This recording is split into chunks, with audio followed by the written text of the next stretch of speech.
Regresó el The Weeknd a Edeteam. Del 27 al 30 de junio disfrutarás de muchas sorpresas, dinámicas y todo Edeteam hasta con 50% de descuento. Link en el primer comentario. No te lo pierdas. Mucha gente cree, amigos y amigas, que la inteligencia artificial nació pues cuando salió ChatGPT. Pero realmente la inteligencia artificial tiene una historia muy larga. El mundo entero se enteró de algo que venía gestándose por años. Y es que para que algo salga de los círculos científicos y llegue al público masivo, a la gente que no es científica, tiene que pasar bastante tiempo y madurar mucho la tecnología. Entonces, la inteligencia artificial tiene una historia muy larga y vamos a repasarla brevemente el día de hoy.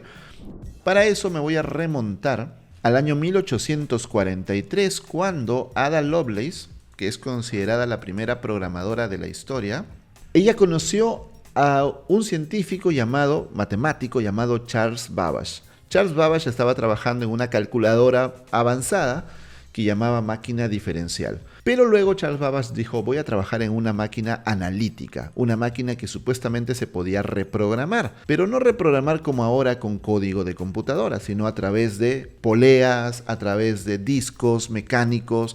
Todo era mecánico, ¿no? Entonces Ada Lovelace quedó maravillada y quiso trabajar con Charles Babbage como su socia. Charles Babbage no se lo permitió, pero mantuvieron una correspondencia muy amigable. Ella le gustaban mucho las matemáticas y tuvo su oportunidad de trabajar con Babbage cuando un francés escribió un manual para la máquina de Babbage que aún no existía, imagínense, era una promesa. Entonces ella tradujo un manual del francés al inglés y además de la traducción le metió unas notas. En las notas ella incluye un algoritmo para calcular los números de Bernoulli, una fórmula matemática muy compleja, sin lenguaje de programación, o sea, la pura lógica. Ella es la muestra que la lógica no tiene que ver con el lenguaje, ¿no? Ni siquiera había lenguajes de programación y ella ya creó el primer algoritmo, el primer software computacional. ¿Qué tiene que ver esto? Que dentro de sus notas agregó un anexo donde ella dijo qué pueden hacer las computadoras y dijo que podían hacer muchas cosas, incluso tocar música, pero dijo ella, lo que no pueden hacer y no podrán hacer nunca es pensar por sí mismas. Las computadoras van a estar limitadas a hacer lo que un ser humano les ordene. Ya está. Obviamente, pues no existían computadoras aún, ella estaba soñando sobre el futuro, tuvo que pasar más o menos un siglo para que en 1850 este señor de aquí, un genio de las computadoras, un genio de las matemáticas, defina primero la arquitectura de computadoras. En el año 1836, él escribe un artículo llamado Sobre números computables.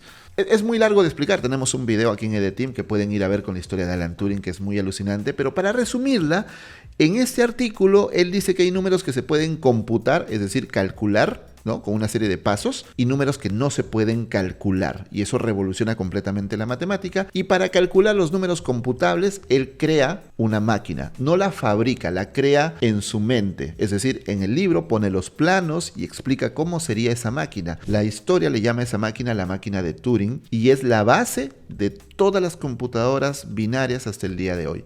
De hecho, este tipo inventó las computadoras, no fabricó ninguna, lamentablemente lo intentó, no pudo, no tuvo el presupuesto, el apoyo y tal, pero el modelo, el diseño de la arquitectura la hizo él.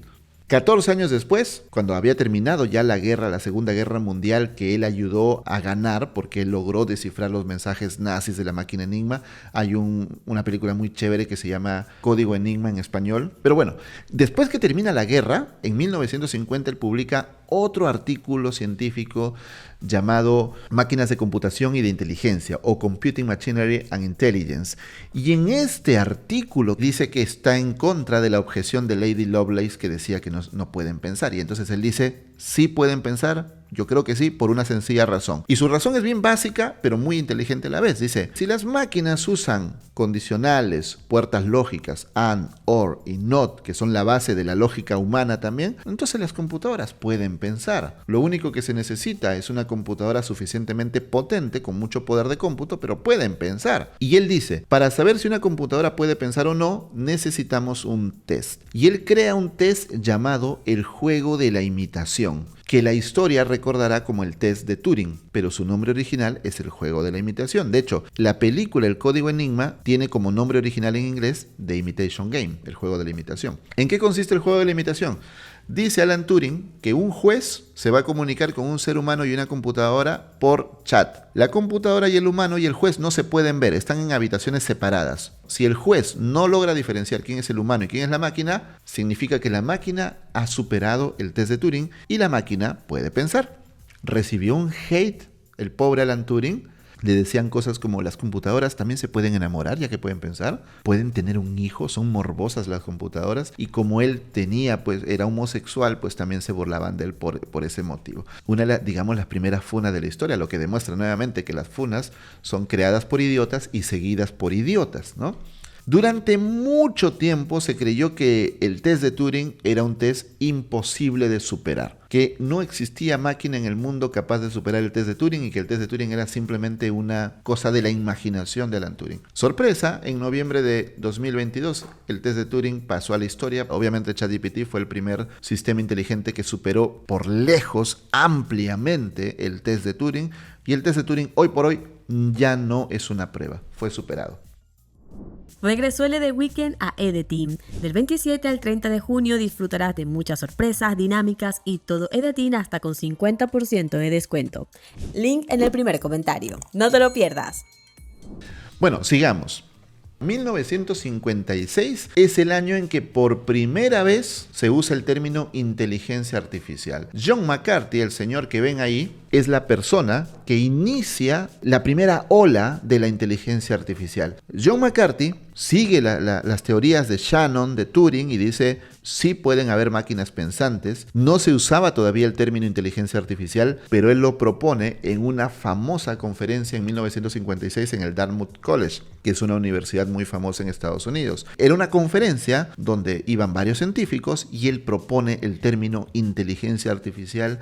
Y con ese momento no solamente marca el inicio del nombre inteligencia artificial, que muchas personas luego estuvieron en contra, ese es otro tema, sino que además marca el inicio de una especie de carrera por la inteligencia artificial. Si ustedes ven la carrera por la inteligencia artificial actual, ya hubo una carrera en los años 50 y 60 y comienza acá. A diferencia de en la actualidad, que la guerra por la inteligencia artificial está dominada por las empresas privadas, en esos tiempos eran las universidades donde se investigaba la inteligencia artificial y los gobiernos metían billetito para la investigación. Principalmente se investigaba en Estados Unidos y en el Reino Unido, en Inglaterra. Y aquí comienzan varias cosas. Por ejemplo, miren, en el año 1958, y esto es alucinante, Frank Rosenblatt, el que ven ahí, crea el concepto de neurona y redes neuronales. Mucho tiempo después se crean las redes neuronales profundas, las multicapa. Pero las redes neuronales, que básicamente significa que hay datos de entrada y datos de salida, pero adentro no hay un algoritmo como en la programación, ¿no? En la programación hay datos de entrada, algoritmo, datos de salida. En las redes neuronales lo que hay es probabilidades y matemáticas.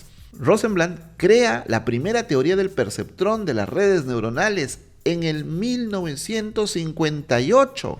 Y él la fabrica una máquina. Esa máquina que ven ahí es el primer perceptrón, es decir, es la primera computadora que procesa inteligencia artificial. Súper primitiva para los estándares de hoy, pero ya hay una red neuronal allí en esa computadora llena de cables y llena de conexiones. En el año 1958 también este señor Alex Bernstein crea el primer software capaz de jugar al ajedrez, entrenado pues con datos del ajedrez, con muchos parámetros. No era una inteligencia artificial como hoy que toma sus decisiones propias y que se entrena con machine learning. En realidad no, seamos honestos. Lo que hizo Alex Bernstein fue entrenarse él mismo. Se leyó varios libros de ajedrez, codificó las diferentes jugadas y las diferentes respuestas él mismo, las metió en la computadora, y el día que terminó su trabajo hicieron un demo. Y es muy curioso porque cuando hacen el demo, el primer jugador, que es el humano, mueve una ficha y la respuesta de la computadora fue: me rindo.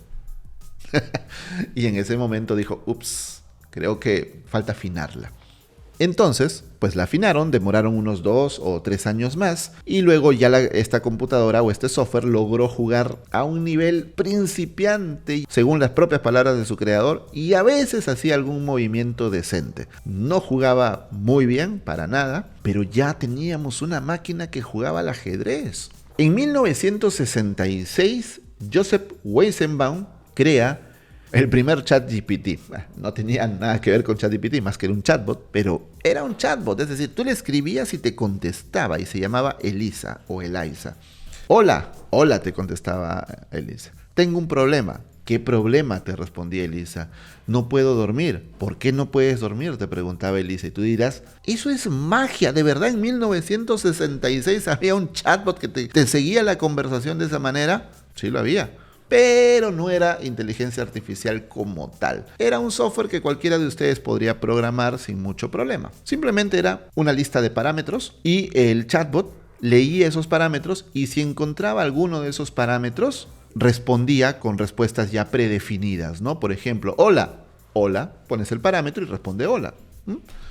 Tengo un problema. Ok, la palabra problema, ¿no? ¿Qué problema tienes? ¿Cómo puedo ayudarte? ¿Se dan cuenta? Era simplemente una lista de parámetros. Y tú dirás, ya, y cuando la persona le escribe algo que no tiene ninguna palabra de sus parámetros, pues todos nosotros como programadores sabemos qué hacer, ¿cierto? Pasarle un valor por default. Y ya está. El valor por default podía ser, no entiendo tu pregunta. Vamos a suponer que le preguntas, no sé qué carrera seguir en la universidad. Y no hay ninguna de esas palabras en sus parámetros. Entonces Elisa te decía, no entiendo tu pregunta. ¿Pero qué parte no entiendes, Elisa? No entiendo tu pregunta. ¿Pero por qué? ¿Por qué no la entiendes? No entiendo tu pregunta. Y entraba en loop, ¿no? Hasta que tú encuentres una palabra que estaba en sus parámetros y te seguía la conversación. Pero ya teníamos un chatbot en 1966 y supuestamente era para hacer terapia y engañó a muchas personas. Muchas personas realmente creyeron que estaban hablando con una persona cuando hablaban con Elisa. Luego vienen los años 70, 80 y 90, que es el invierno de la inteligencia artificial. ¿Qué pasó? ¿Se acuerdan que en el 56 empezó el boom de la inteligencia artificial, la primera ola de la inteligencia artificial, con John McCarthy? John McCarthy, por cierto, funda el Departamento de Inteligencia Artificial en la Universidad de Stanford, la universidad de ingeniería más famosa de Estados Unidos y tal vez del mundo. Era el boom de la inteligencia artificial, pero pasan los años, pasa una década, no se ven grandes avances más que juguetitos, más que teorías. Los gobiernos que estaban metiendo plata dicen, creo que nos han prometido mucha cosa y no vemos nada. Aparecen opositores a la inteligencia artificial, que también son científicos, diciendo que esto no es real, es pura fantasía, esto no existe, y pues los gobiernos empiezan a cerrar el caño y a darle menos recursos cada vez a la investigación en inteligencia artificial. Como no era por empresas privadas, pues se cierra el caño, se sigue desarrollando y se sigue investigando, pero muy poquito. ¿Se acuerdan de Richard Stallman, este man que no se baña y aparte de no bañarse inventó el proyecto GNU o inició el proyecto GNU? Él era parte del departamento de inteligencia artificial del MIT. O sea, había departamentos de inteligencia artificial, pero igual, era muy chiquito, muy poquito, no se sabía si íbamos a alguna parte, pero al día de hoy nosotros podemos saber que obviamente era porque no había suficiente poder de cómputo, ¿no? Las computadoras no tenían la potencia que se necesita para desarrollar y para crear modelos de inteligencia artificial. En los 90 empieza poquito a poquito a aparecer este tema de la inteligencia artificial de nuevo. A finales de los 90, miren, 1997 Deep Blue, una computadora o una supercomputadora creada por IBM, derrota a Garry Kasparov, el campeón mundial de ajedrez. Este campeón mundial de ajedrez quedó deprimido, acusó de fraude, acusó de trampa a la gente de IBM.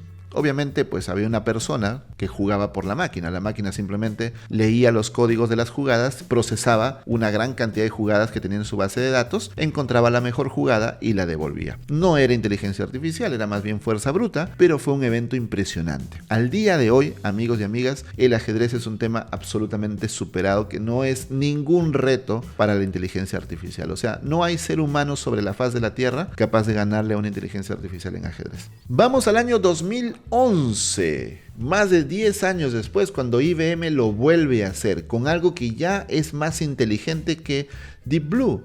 Watson es una supercomputadora que ganó en el juego Jeopardy. Jeopardy es un juego, un programa concurso de televisión en Estados Unidos que era muy famoso en sus tiempos y que consistía en responder preguntas de trivia. La dificultad para un ser humano, pues, es responder las preguntas, pero para una máquina era entender el lenguaje natural, ¿no? No es tan sencillo como el ajedrez. En el ajedrez hay códigos, caballo E7. Torre i5. La computadora puede procesar esos códigos. En Jeopardy, la computadora tiene que entender el lenguaje natural, tiene que entender el doble sentido, tiene que entender los juegos de palabras. Esto sí fue un gran logro, pero era una supercomputadora, estuvo en la prensa y tal, pero pues de ahí no pasó al público general. Digamos que fue el primer gran acercamiento del público masivo a través de sus pantallas de televisión con la inteligencia artificial.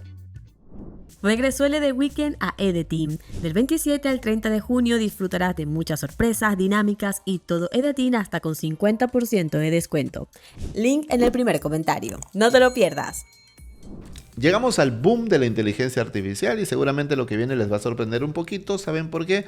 Porque el boom de la inteligencia artificial que estamos viviendo hoy comienza con Siri. Y no se me caigan de espaldas, no me digan fanboy, no me digan tonterías, porque esto es la verdad. En 2011, Apple lanza al público Siri, un asistente con inteligencia artificial para los estándares actuales, pues era muy básica, pero era inteligencia artificial, reconocía el lenguaje humano, te hablaba con una voz más o menos natural y te ayudaba con algunas cositas del teléfono. Era una cosa maravillosa para sus tiempos. 2011, hace 13 años, Apple dio el pistoletazo de salida a la inteligencia artificial. Google cayó en pánico, dijo, no jodimos, porque Google pues tiene Android y Android es el competidor de iOS. Entonces, ellos en 2014, como respuesta, compran DeepMind. Ya tenían su departamento de inteligencia artificial adentro llamado Google Brain, pero luego compran a esta empresa muy famosa porque había logrado cosas interesantes como hacer que sus modelos de inteligencia artificial jueguen juegos solos, sin entrenamiento. Los ponían frente al juego y jugaban, podían escribir código,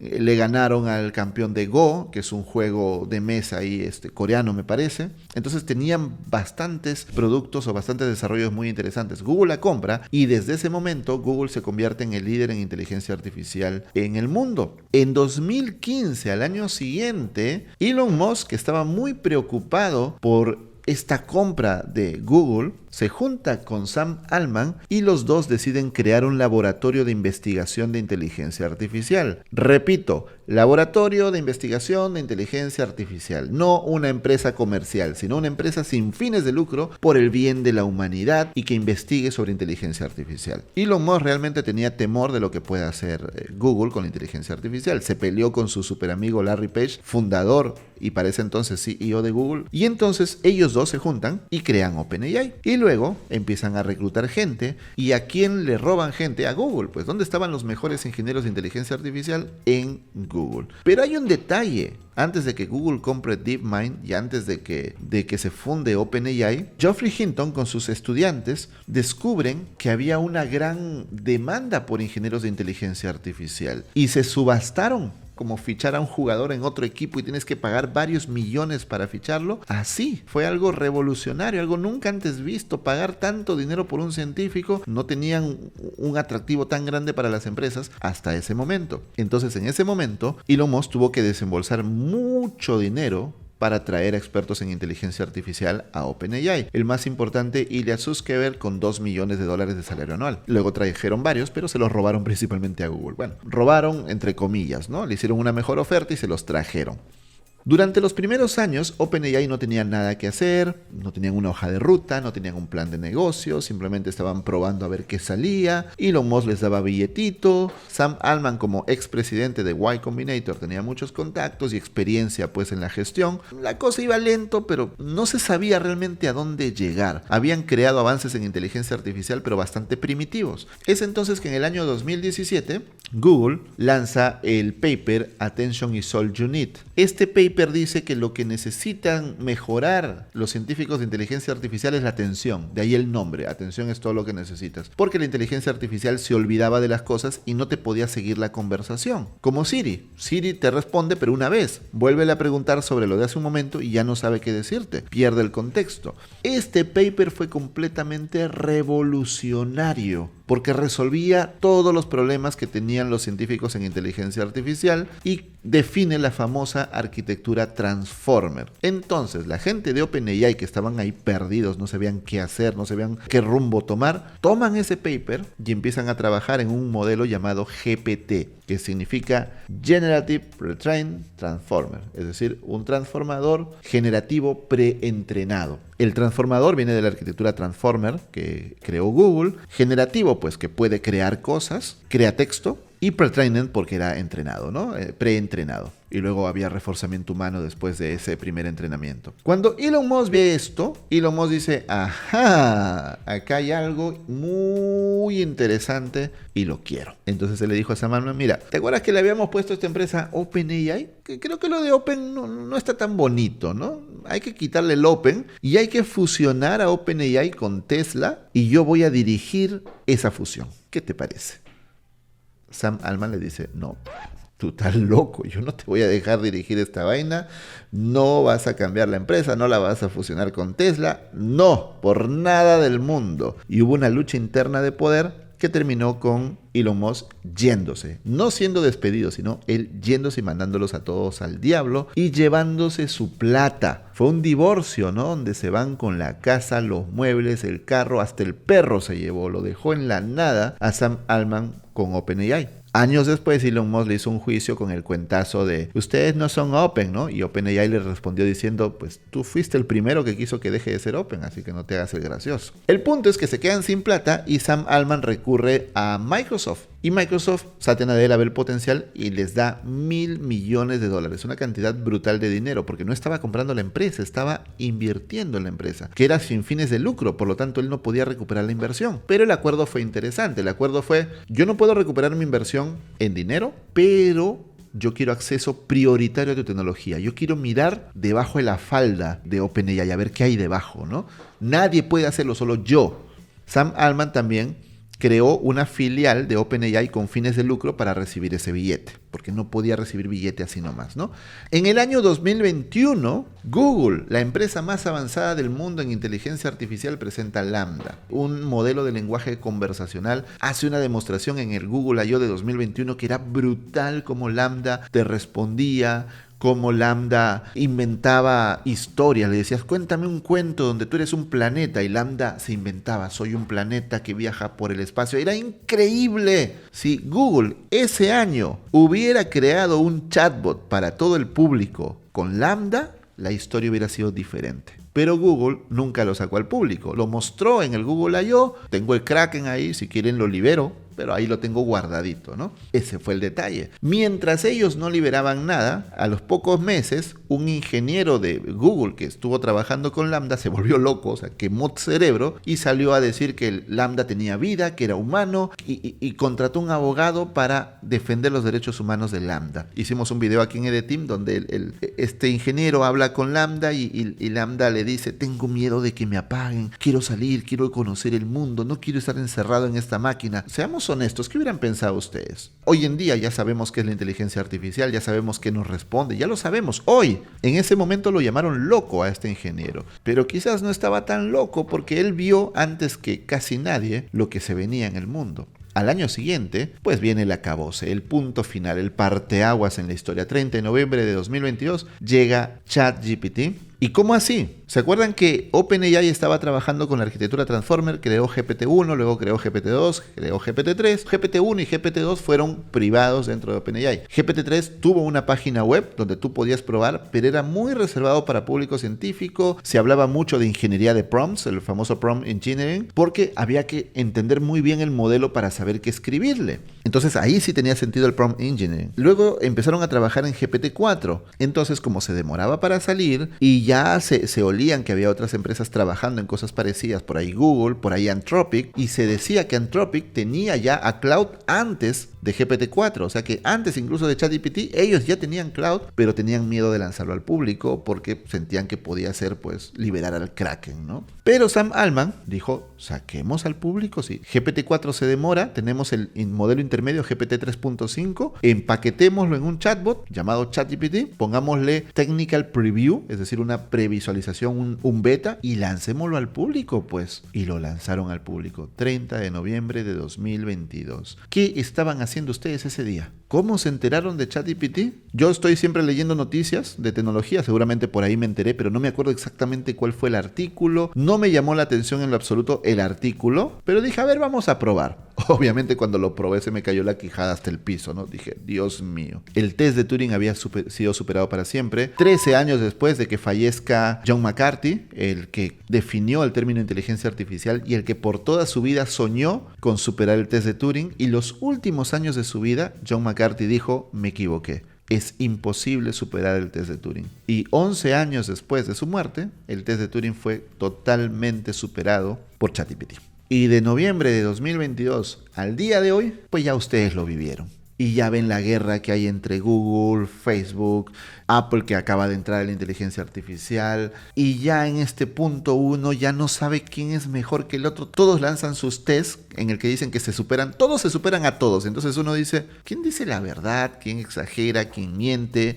Ya no sé. O sea, Cloud dice soy mejor. Luego GPT-4 dice soy mejor. Luego Gemini dice soy mejor. Luego Meta AI dice soy mejor. Luego llega Apple Intelligence que dice no soy mejor que nadie, pero estoy en los iPhone, así que soy cool. Luego llega Ilya Sutskever, el que creó ChatGPT, se divorcia de Sam Altman y crea su Safe Superintelligence, y todos dicen que están en la carrera por encontrar la AGI o AGI, la inteligencia artificial general, que nadie sabe qué carajos es, pero todos dicen que van a buscar la AGI. Hay mucho de realidad, hay ciencia, pero también hay mucho de intereses comerciales. Hay mucho influencer mentiroso en internet contándote historias para que tú tengas miedo y le compres algo o tener más views o lo que sea. Expertos en inteligencia artificial creados de la noche a la mañana, tengan mucho cuidado con ellos. Mi consejo es que metan a la inteligencia artificial en su trabajo diario. Sea cual sea su trabajo, no solamente el de ustedes, de sus amigos, familiares, recomiéndenles. La inteligencia artificial tiene que ser parte de tu día a día, si no te vas a quedar atrasado. Y no te va a quitar el trabajo la inteligencia artificial, ya dejen esa mierda. Te va a quitar el trabajo otra persona como tú, pero que sí usa la inteligencia artificial en su vida diaria. Mientras tú dices, me va a quitar el trabajo, me va a quitar el trabajo, llega alguien diciendo, ¿eres programador? Sí. ¿Sabes usar la inteligencia artificial para programar? Sí, uso esto y soy mucho más productivo que los otros 50 programadores que trabajaban conmigo. Ok, contratado. Y los otros 49 van a decir, mira, ya no tenemos trabajo porque la inteligencia artificial nos quitó el trabajo. No, pues, ¿fue tu culpa? No fue la inteligencia artificial.